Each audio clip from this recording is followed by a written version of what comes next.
Друзья, добрый день! У нас сегодня следующий обзор. Сегодня у нас совершенно интересный аппарат. Это Jeep Grand Cherokee. Вот такой вот красавец. Угадайте, какой мотор? Конечно же, 5.7 Hemi, мать его, 340 лошадиных сил. Точно такой же, как стоит на Chrysler 300C, на Magnum и на многих других американских машинах. Супер-мега мотор Hemi. Что такое Hemi? Hemi — это такие сферические формы, сферическая верхняя точка цилиндра. Она такая как бы закругленная, не плоская, как у всех машин, а закругленная. За счет этого смесь дожигается гораздо лучше, машина более приемистая. Ну, в общем, плюсы в динамике, так это можно охарактеризовать. Здесь, по идее, на этой машине должна быть система МДС. МДС, как и на Chrysler, система такая, которая так характеризуем. Когда вы едете потихонечку, там, километров 40, не спеша, либо по трассе соточку 110 на круизе, допустим, она поочередно отключает сначала 1, 3, 5, 7 и поочередно 2, 4, 6, 8 цилиндр. Вот. Тем самым добивается экономия топлива, причем приличная экономия топлива. Как бы без этой системы машина кушала бы, ну, по трассе литров 15-16, с ней она кушает литров 11. Ну, Grand Cherokee, наверное, побольше кушает, я говорю про Chrysler, хотя может быть плюс-минус одинаково. То есть данный автомобиль, я вам скажу, ест от, наверное, 11-12 до 20 ориентировочно литров по городу, соответственно, по трассе 11, по городу 20. Итак, друзья, продолжаем. Ну, посмотрите, вот такой вот красавец. Мощная морда, агрессивная, американская. Американцы, честно говоря, очень все похожи. Противотуманки, оптика в салоне. Очень-очень-очень они схожи. Что Chrysler, что Dodge, Jeep и прочие американские марки, они очень-очень похожи. Часто ставят одинаковые моторы, коробки и другие технические решения. Давайте обойдем его вокруг вот так вот. Посмотрим на его мощный зад. 5.7 Hemi, как я вам уже ранее говорил. Такой приличный багажник у него, прям жопа мощная. Смотрите, какой мост. Так, я, конечно, такие смешные вещи порой говорю, но, блин, это мастяра, так мастяра, реально. В общем, ну вы понимаете, да, какие нагрузки может выдерживать эта машина. Начинаем далее, точнее продолжаем. Салон. Итак, посмотрите, аутентичный американский салон. Все достаточно просто, но все равно с комфортом. Классические американские кнопки узнаю. Точно так же сделано все как на Chrysler, как на Dodge. Здесь у нас память сидений, руль. Обращу внимание ваше, это у нас зеркала, память зеркал, сидений и руля. И вот мы в салоне этого масштабного американского проекта под названием Jeep Grand Cherokee. 5.7 мотор, напоминаю, 340 лошадиных сил, тяга, как у локомотива, порядка 500 ньютон-метров. Данный аппарат стоит в районе порядка 350-400 тысяч рублей примерно под ключ, но на правом руле, прошу обратить внимание, на левом руле данный аппарат будет стоить от 500 тысяч рублей. Пробег на этом, он, конечно, продан уже, естественно, как вы понимаете, пробег 116 тысяч километров. Очень умная машина, антибукс, бас, ESP, все современные фишки в этом автомобиле есть. 2007 года машина. Вот, здесь у нас коробка с блокировкой. Да, кстати, эта машина полноприводная. Как видите, 4 WD Low. Здесь вот такой вот рычажочек, да, которым мы, собственно, можем переключать режим коробки. Здесь у нас отключаемый антибукс. Парковка даже есть, автопарковка, друзья.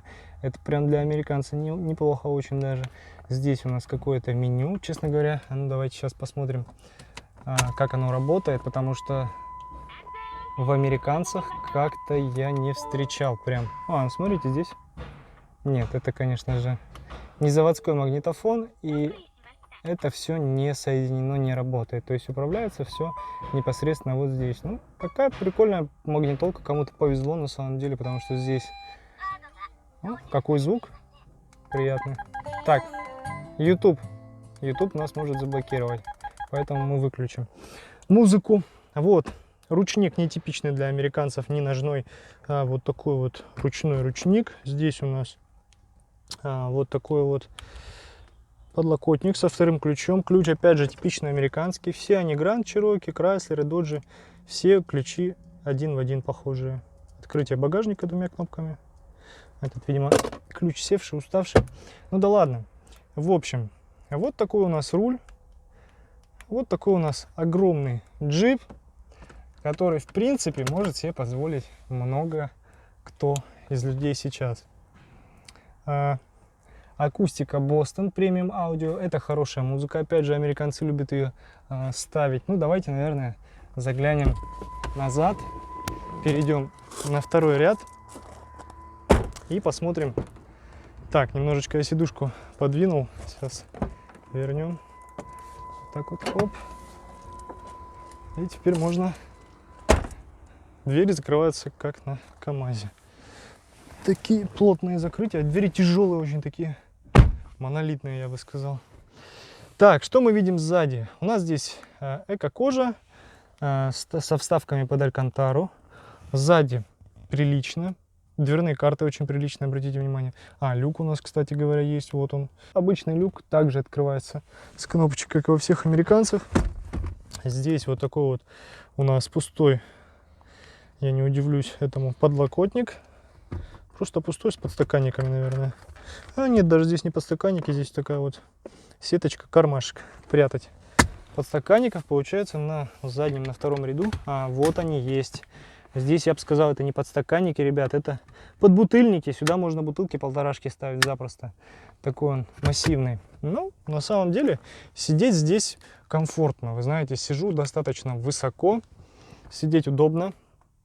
Место в целом, не скажу, что прям вагон, но для четверых достаточно. Впятером посередине ребенка посадить тоже можно очень даже сидеть. Машина чистая, такая светлая, приятная, мягкие тона. Да, все немножечко чопорно, но функционально, так я вам скажу. Вот, передние сидушки с подогревами, мультируль, круиз, естественно, контроль, климат-контроль, все это здесь присутствует. И давайте перейдем к багажнику, посмотрим, как у нас обстоят дела в багажнике. Много ли там места у этого зверя? Багажник открывается вручную, очень высокий багажник, прошу обратить внимание. Да, здесь багажник прям на уровне, ну, примерно на уровне среднего статистического бедра. Сиденья у нас вперед опрокидываются, кнопок здесь, как я вижу, нет. Здесь есть зарядка вот такая вот на 12 вольт одна, есть небольшие кармашки. Так, тут у нас, скорее всего, спрятана запаска, надеюсь, или нет. Запаска у нас, судя по всему, здесь не открывается. Запаска у нас под машиной. Я ее в первый раз, да, не заметил. Вот она, наша запасочка. Кстати, посмотрите, какая резина у машины. Вот кому-то повезло. Состояние просто космос. Запаску вообще не трогали. На ней видно, что еще какой-то там желтый рисунок, название фирмы. Машина идеальная, не ржавая совершенно, ни капли. Все черное, четкое, чистое. Ну, СТОшники, кто будет эту машину смотреть, они будут, конечно, в шоке. Так, закрываем багажник. Ну и давайте, наверное, заглянем под капот, посмотрим этого почти 6-литрового монстра. Классная машина, вот реально. Не знаю, почему многие недооценивают американцев. Да, они простые. Да, они, конечно же, не такие, как японцы, но... Так, где она у нас тут? Не понял. Так, не понял. Стоп. Ребят, мы капитально приехали, честно говоря. Вот реально приехали. Я не могу вот уже минуту, наверное, с лишним найти, где у нас здесь открывается капот. Мать его. Где открывается капот? Я не могу понять. Тут нету никаких рычагов. Здесь обычно где-то сбоку. Это, ну, на двери явно никак не может быть. На сиденье тоже нету. Ничего не понимаю. Напишите в комментариях, кто как быстро нашел, где открывается капот у него на Grand Cherokee, если такие имеют место в наших подписчиках. Но я до сих пор не могу найти его. Я вижу здесь только педаль газа, тормоза, всевозможные заглушки, но рычага открытия капота я нигде не наблюдаю. Так, вернемся к вам чуть позже, найду пока, где открывается капот. Так, ну наконец-то я открыл капот. Ребят, это у нас 5.7 V8 Hemi, джип, шильдик, Chrysler, Dodge, все одно и то же, честно говоря. Вот тут я могу вам рассказать прям. Это очень хороший выносливый мотор, цепной. Они ходят реально под 500 000 эти моторы. Ничего с ними такого катастрофичного не происходит. Есть подобные моторы 2.7, 3.5, но они на эти машины скорее не ставятся. Вот, они ставятся на седаны типа Крайслера и Даджа, опять же. Вот. Что касается 5.7, вот вы реально масло меняете. Кстати, на него идет 5/20. Обратите внимание, масло не такое уж и часто найти его можно, но вот 5/30 как вариант, если честно. Я владею таким же мотором Крайслером уже 10 месяцев и скажу, что заливал масло в него родной Амапар, полное говно, я вам скажу. Потом что-то залил с дуру General Motors и заливал еще какое-то, не помню. Ну какая-то такая стандартная марка, типа Мобил там или еще что-то подобное. Все это хрень. На 5000 километров жрет ровно литр. Потом я залил Матюль, не реклама, реально не реклама, мне, к сожалению, за это никто не платит. Я ездил раньше на мотоцикле и всегда знал, что Матюль это хорошее масло. Залил я Матюль, в общем, и вы знаете, вот уже 5500 я немножечко специально больше проездил, и ни грамма он не сожрал. Отличное масло. Единственное, что мне на СТО, не знаю, правда нет, сказали, оно не любит низких оборотов. То есть на Матюле надо гонять прям. Тогда не будет никакой закоксовки, а иначе могут закоксоваться, ну, некоторые элементы в моторе. Вот здесь аккумулятор, кстати, спереди стоит. Обычно он в американцах часто сзади бывает. У нас тут мозги, блок света, АБС. Все достаточно, опять же, удобно. Здесь у нас что? Это у нас ГУР, жидкость ГУР. Это у нас, полагаю, расширительный бачок. Это, так, это Engine Coolant Only. Это что такое? Подождите. Вот это как раз-таки расширительный бачок. А вот это вот я не знаю, честно говоря, что это такое. Ну, открывать мы это не будем. Вот. Мощная машина. Мощная, приятная машина. И напишите в комментариях, какой момент вы заметили по этой машине? Что здесь не сходится в итоге? Как вы считаете? Здесь есть одна тайночка. Ничего, по сути, криминального в этом нету, но как бы она есть. Вот, сейчас я вам дам подсказку. Особо внимательные поймут, о чем я. Вспомните про то, как я пытался открыть капот. Вот. Это перекидка, да. То есть это был когда-то левый руль, сейчас это правый руль. Не знаю зачем, но японцы это сделали. Видимо, для того, чтобы удобнее ездить по Японии. Вот такой вот мега-зверь на супер мощном мосту. Высокий. Огромный у него просвет на самом деле. Тут сантиметров, наверное, под 30 плюс-минус. На нем реально запросто можно ехать в горы. Спокойно по трассе вы будете на нем себя чувствовать, я уверен. Ну, будет, конечно, мотылять. Это вам не BMW X5, но тем не менее. 5.7, я уверен, эту машину до 200 запросто разгонит. Это минимум. Это минимум, а то и больше пойдет, если постараться. Ну, посмотрим, в каком состоянии у нас днище. А днище у нас в идеале, как вы можете увидеть. Очень хорошее состояние. Все чистое, аккуратное, ровненькое. Даже защита на месте сохранилась. Очень приятная машина. Блин, я завидую кому-то, кто купил данный аппарат. Я прям завидую белой завистью, ребят. Вам повезло. Так, закроем капот. Так, закрылся? Закрылся. Ну и напоследок сейчас я сделаю пару фоточек. И в целом мы продолжим снимать какую-то другую машинку. Давайте небольшой видеоряд. Так, не хватает мне, конечно, оператора. Не хватает. Так, пройдемся. Очередная проходочка вокруг машины. Это жопа.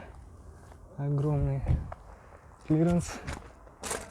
Красивая оптика. Ну, современная машина на самом деле. Я не сказал бы, что он смотрится очень старо. Да, немножко чопорный, квадратный весь такой, но в этом все американцы.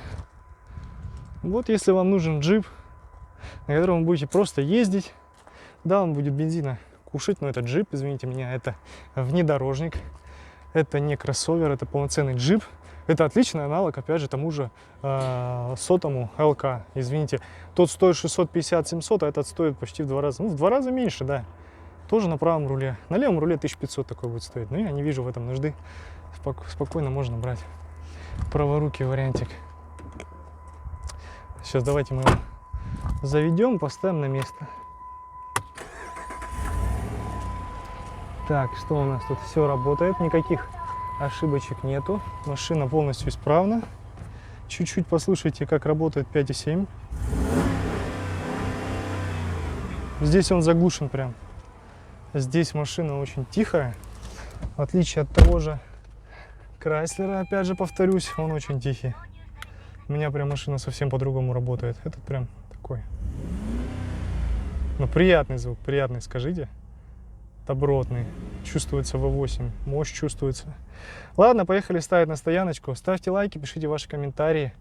Ребята, будем рады вашим всем замечаниям, положительным, отрицательным.